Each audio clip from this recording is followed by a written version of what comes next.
High, এটা একটা কম্প্রিহেনশনের portion, একটা প্যাসেজ দেওয়া আছে। প্যাসেজটার নাম হচ্ছে দ্য লিটল কিটেন।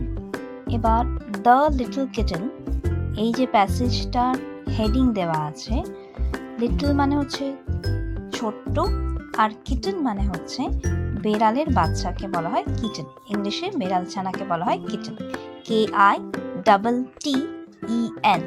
কিটেন। ওটা কিটেন নয়, kitten.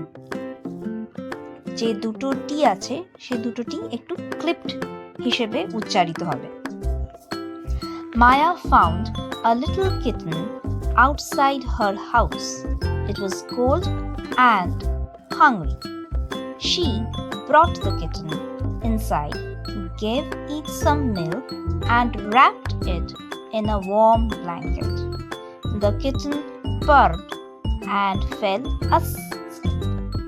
Maya decided to name the kitten Snowball because it was white like snow. From that day on, Snowball became Maya's best friend. So from this chapter what we come to know is Maya is a girl. Maya ekti meye and she has found a little kitten outside her house. তার বাড়ির বাইরে, outside, বাইরে সে একটা ছোট্ট বেড়াল ছানা খুঁজে পেয়েছিল। মানে ফাউন্ড মানে পাওয়া, আর একটা ফাউন্ড মানে হতে পারে খুঁজে পাওয়া। এখানে কিন্তু খুঁজে পাওয়া না, এখানে হচ্ছে পাওয়া। কোনো কিছু হারিয়ে যদি আমি সেটাকে পাই, হারিয়ে গিয়েছিল এবং সেটাকে আমি ফেরত যদি খুঁজে পাই, সেটা হচ্ছে ফাউন্ড। আর কোনো কিছু যদি আমি এমনি পাই সেটাকেও ফাউন্ড বলা হয়। এখানে কিন্তু আমরা খুঁজে পাচ্ছি না, আমরা এখানে এমনিই পেয়েছি, সেই জন্য ফাউন্ড। আউটসাইড হার হাউস, মায়া হচ্ছে একটা মেয়ে এবং তার জন্য প্রোনাউন হবে হার। তো আমরা ফার্স্ট সেন্টেন্সেই কিন্তু এই প্রোনাউনটা পাচ্ছি। Maya is a noun found a little kitten outside her house. Her মানে মেয়েটির বাড়ির বাইরে সে একটা ছোট্ট কিটেন পেয়েছে, একটা বিড়াল ছানা পেয়েছে। ইট ওয়াজ কোল্ড অ্যান্ড হাংরি, একে যে বিড়াল ছানাটা পাওয়া গেছে, এই বিড়াল ছানাটি তার বডিটা কোল্ড হয়ে গেছে। তো সেখান থেকে আমরা কি পাচ্ছি, যে অ্যাটমসফিয়ারটাও মনে হয় কোল্ড ছিল, শীতকাল ছিল। অ্যান্ড হাংরি, HUNGRY, হাংরি মানে ক্ষুধার্ত, যার খিদে পেয়েছে। She brought the kitten inside, সে এই বিড়াল ছানাটাকে বাড়ির ভিতরে নিয়ে এলো। গেভ ইট সাম মিল্ক, কিছুটা দুধ তাকে খেতে দিল, পান করতে দিল। অ্যান্ড wrapped it মানে জড়িয়ে ধরা, WRAPPED, wrapped it in a warm blanket, একটা গরম জাতীয় একটা ব্ল্যাঙ্কেটের মধ্যে তাকে জড়িয়ে রাখলো। The kitten purred হচ্ছে it is the sound made by the cat, PURRED, এটাকে মিউজও বলা হয়, পার্ডও বলা হয়, দুটোই বলা যায়। And fell asleep, সে ঘুমিয়ে পড়ল। Maya decided to name the kitten Snowball. মায়া এটাকে ডিসাইড করলো, চিন্তা ভাবনা করে সে সেটা ভাবলো যে এই যে ছোট্ট কিটেনটা পাওয়া গেছে, এই ছোট্ট কিটেনটার নাম দেবে হচ্ছে স্নোবল। এখানে স্নোবলের এসটা ক্যাপিটাল হচ্ছে, কারণ স্নোবলটা হচ্ছে এখানে proper noun. Because it was white like snow, মানে একদম সাদা ধবধবে ছিল, যার কারণে এই কিটেনটার নাম রাখা হলো স্নোবল।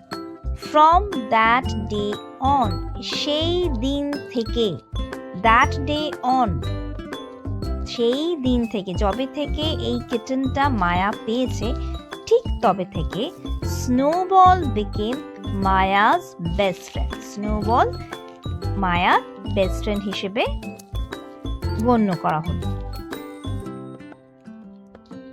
এবার হচ্ছে কোয়েশ্চেন আনসারস এর পালা। এখানে আমরা তিনটে কোয়েশ্চেন পাচ্ছি। What did Maya find outside her house. এবার দেখো, যখন সেন্টেন্স টেন্সের কোনো কোয়েশ্চেন করা হচ্ছে এবং কোয়েশ্চেনটা যদি প্রেজেন্ট টেন্সে থাকে, তাহলে কিন্তু তোমাকে আনসারও প্রেজেন্ট টেন্সে দিতে হবে। কোয়েশ্চেন যদি পাস্ট টেন্সে থাকে, তোমাকে আনসারও কিন্তু পাস্ট টেন্স দিয়েই দিতে হবে। এখানে আমরা পাচ্ছি what did Maya find outside her house. Find কথাটা যদি আমরা দেখতে চাই তাহলে ফাইন্ড, ফাউন্ড, ফাউন্ড, ফাইন্ডটা কিন্তু প্রেজেন্ট টেন্সে চলে আসে, কিন্তু এখানে হেল্পিং ভার্ব আছে ডিড। ডু ডিড ডানের মধ্যে ডু হচ্ছে প্রেজেন্ট টেন্স, ডিড হচ্ছে পাস্ট টেন্স। এখানে what did Maya find outside her house, আমরা সেন্টেন্সটা কিন্তু পাস্ট টেন্সে পাচ্ছি যেহেতু ডিড দেওয়া আছে, তাহলে আমার আনসারও পাস্ট টেন্সে হবে। Maya found a little kitten outside her house. Half of the question কিন্তু এই আনসারের মধ্যেই দেওয়া আছে। পরের কোয়েশ্চেনটাও কিন্তু এইরকমই। What did Maya name the kitten? Maya named the kitten Snowball. Why did Maya name the kitten Snowball? কেন স্নোবল তার নাম রেখা হয়েছিল? Maya named the kitten Snowball because it was white like snow. So these are some basic questions you will get from the paragraph, or these are called comprehensions. You will be given a little paragraph, একটা ছোট্ট paragraph দেওয়া হবে এবং সেখান থেকে তোমাকে কিছু প্রশ্ন জিজ্ঞাসা করা হবে। So this is the concept of comprehension. এইটাকে বলা হয় comprehension. Thank you.